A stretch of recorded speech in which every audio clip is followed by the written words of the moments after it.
In the spring of 217 AD, a drama worthy of Shakespeare's pen unfolded in the heart of Mesopotamia. The emperor, whose name resounded throughout the world, paused on his journey to answer a call of nature. What could possibly go wrong under the vigilant eye of the imperial guard, one might ask? Yet, fate, as we know, plays by its own rules. Lurking among the bodyguards was a traitor, Centurion Julius Martialis, his hand already poised for a fatal blow. In the moment when vigilance waned, the traitor's sword pierced the emperor's back. It was not merely a man who fell, but Caracalla himself, a representative of the Severan dynasty, one of Rome's most powerful rulers. This sudden and brutal act not only took the emperor's life, but also opened a gaping chasm of power, threatening to plunge the empire into chaos. Just a few days later, a figure seemingly entirely unsuited for the throne emerged onto the political stage. Macrinus, a humble bureaucrat and lawyer, a man who had never dreamt of the imperial purple, unexpectedly became Caesar. However, his reign would prove fleeting, like a dream. In less than 18 months, Rome would witness his rise, a precarious ascent, and a swift downfall. The story of Macrinus is a tale of a civil servant who imagined himself a ruler, only to be consumed by the very imperial machine he sought to control. But that is not all. From the shadows of the past emerges a sinister legend, shrouding the newly opened baths of Caracalla in a bloody gloom. Rumors speak of a mass slaughter that occurred within these luxurious baths. The episode is so horrific that even modern historians cannot agree. Is it truth or mere propaganda designed to blacken the emperor's name? We must separate the wheat from the chaff of fiction and uncover why Macrinus's reign became one of the shortest and most enigmatic periods in Roman history. In the very heart of the Eternal City, shortly before Caracalla's tragic demise, an ambitious project designed to astound contemporaries was launched, the famed Baths of Caracalla.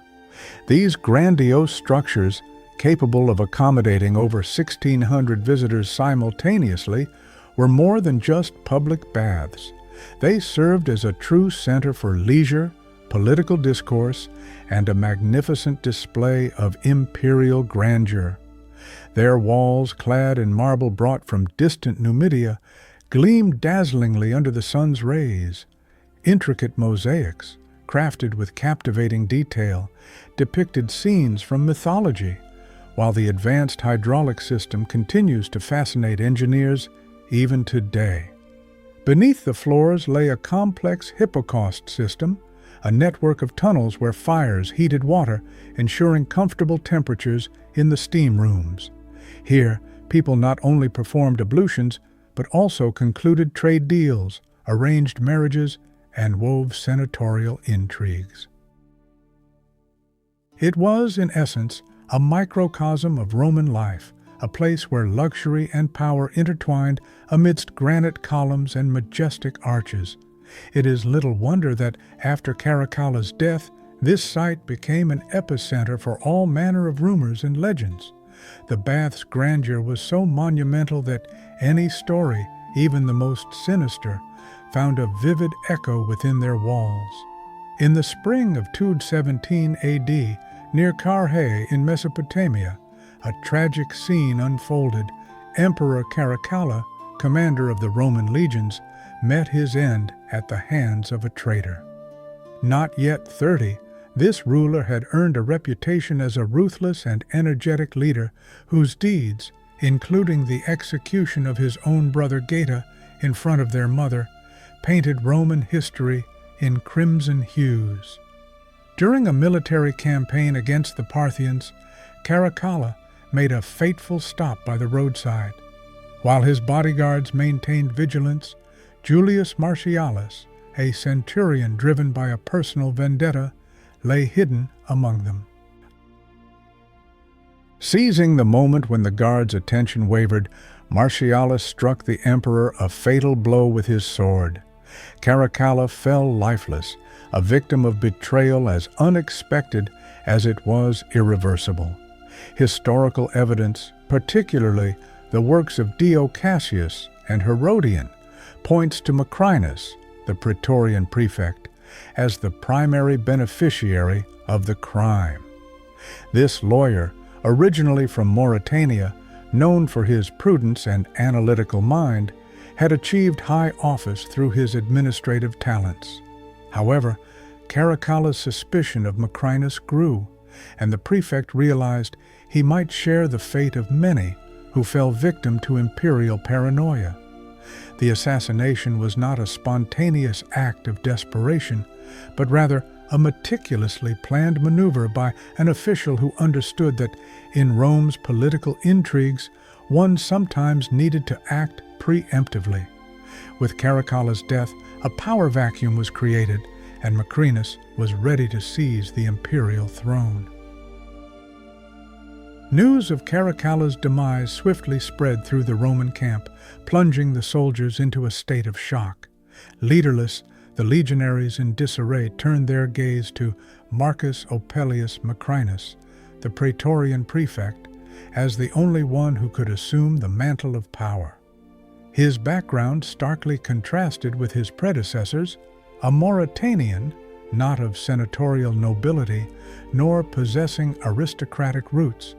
He had risen from lawyer to high-ranking official through his legal and administrative talents.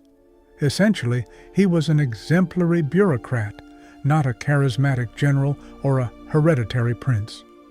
Nevertheless, within days, the legions proclaimed him emperor. To solidify his position, Macrinus bestowed the title of Caesar upon his son Diadumenian, who was barely 10 years old. Rome had a new ruler, the first in its history not to hold senatorial rank. However, with power came vulnerability. Those very soldiers who had recently idolized Caracalla now viewed with suspicion a man devoid of imperial blood and military authority. Macrinus fully understood this. To remain in power, he needed to prove his capacity for firm rule and maintain the loyalty of the army that had elevated him to the throne. The newly appointed emperor faced an urgent problem, the war with Parthia, inherited from his predecessor. Caracalla had launched this campaign with a ruthlessness that had become the hallmark of his reign, leaving a trail of destruction and widespread discontent. Now, after his tragic demise, the Roman legions found themselves deep in enemy territory, defenseless and lacking a clear plan of action. Macrinus, assessing the situation, realized that continuing the war was tantamount to suicide. The Roman Empire was exhausted and the imperial treasury depleted by exorbitant expenses. Consequently, he decided to conclude a swift peace. The price, however, proved exorbitant: the cession of disputed territories and the payment of a colossal compensation of 1 million gold coins to the Parthians. This deal bought time, but its political cost was extremely high. While the Senate saw this as a display of prudence, for the soldiers it was a genuine insult.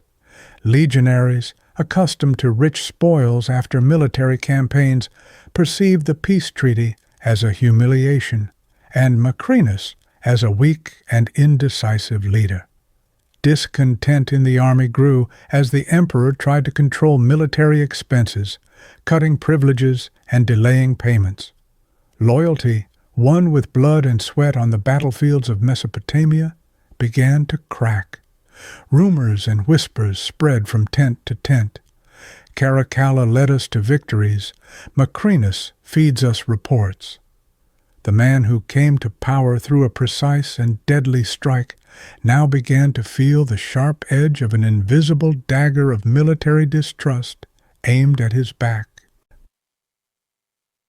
While Macrinus's rule in Rome grew increasingly precarious, a cunning intrigue capable of altering the course of history, matured in the Syrian shadows. Julia Mesa, sister of the late Julia Domna and aunt of the brutally murdered Caracalla, was determined to restore her family's lost glory.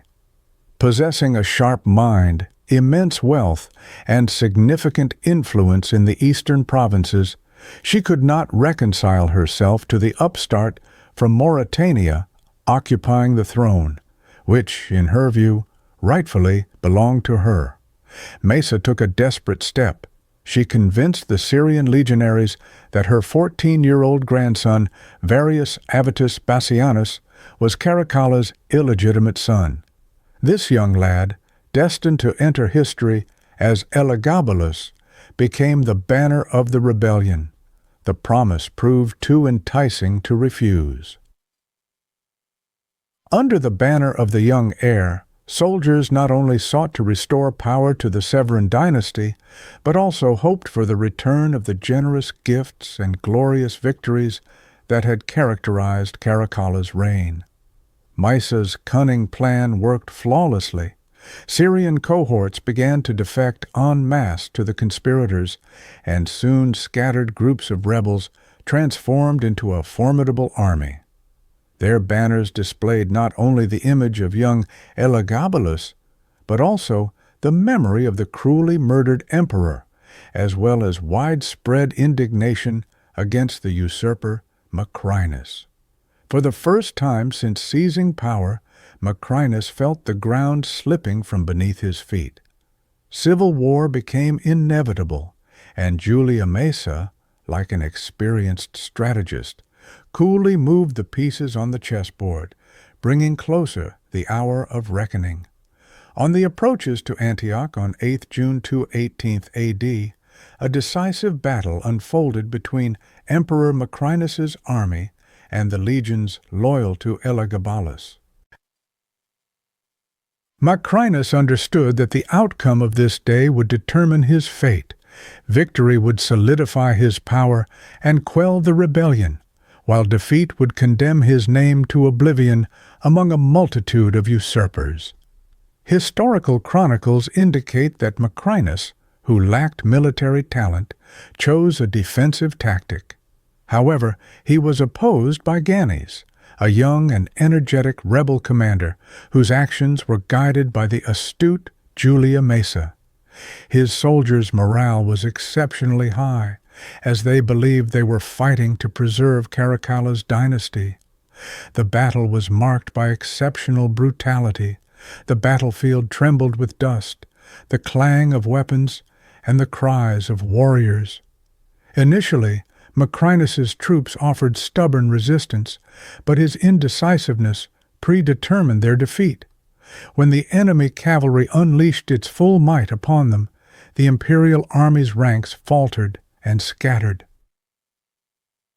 Macrinus, gripped by panic, attempted to evade the inevitable catastrophe by fleeing the battlefield disguised as a common traveler, abandoning his soldiers to their fate. The emperor, who had come to power through intrigue, showed no courage to share his army's plight. On this day, the course of the empire's history irrevocably changed. Macrinus suffered a crushing defeat, and his reign, which had lasted only 14 months, came to an end. Macrinus, realizing the precariousness of his position, made a desperate attempt to escape, donning the attire of a simple traveler. Fate, however, proved merciless. He was apprehended in Cappadocia and brought to trial. His death was swift and ignominious. He was beheaded, and his head sent to Rome as a grim trophy, a cruel irony given the violence he himself had inflicted upon Caracalla. Macrinus's son, Diadumenian, shared his father's tragic fate. The boy was only 11 years old when he was executed, a stark reminder that, in the Roman Empire, the imperial crown spared not even the innocent. The magnificent baths of Caracalla, which had opened their doors just a year before the fateful assassination, continued to stand tall as a symbol of the Severan dynasty's former power. Within their marble halls and amidst the exquisite mosaics, echoes of legend still resonated, intertwining truth and fiction, born of fear and anxiety. Macrinus's story serves as a reminder that the empire's true battles often unfolded not on the battlefield, but in the corridors of power, where rumors, propaganda, and shattered alliances served as weapons. His brief and almost forgotten reign taught an important lesson. A bureaucratic apparatus devoid of charisma proved more fragile than steel, and power not rooted in popular support, merely a fleeting mirage.